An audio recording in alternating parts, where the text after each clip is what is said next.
Yaon kitang ngunyan digdi sa public market sa bilihan kituyo. Bakal kitang tuyo. So ipapahiling ko sa indo, ikot ang camera. O yan o, ang tuyo. Magkano sa pusit? Pa?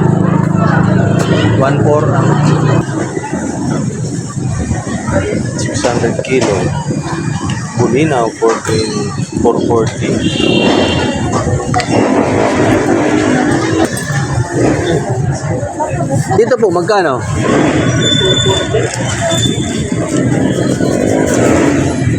Paano nga po kalahati? Pares ko kalahati lang. Pares lang po ba yan ito? Sige na lang. Ito na po.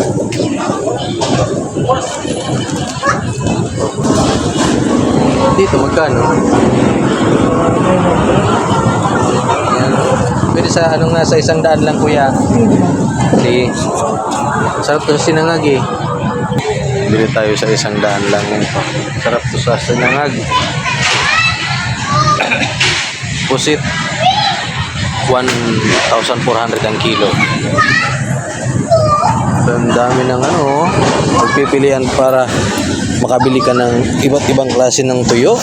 Dito lang yan sa public market dito sa Masbate City. Nasa sentro tayo eh.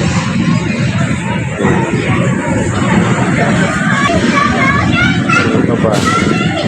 Yan pa tayo ng mabibili na iba. May mga nakasilt nyo. Ano tawag dito? Kuya, ano tawag dito? Bisugo. 550 ang kilo. Tapos, ito kuya, pwede ano lang dito? 100 lang. 100 lang tayo. 440 ang kilo. Pili 100 lang. Okay na eh. Madami na yung 100 yan eh. Sure ako marami na yan. Ano kuya? Marami na yung 100. Aabot yan ng Albay. Albay pa yan dadalhin eh. Sarap yan pang ano lang sa ano.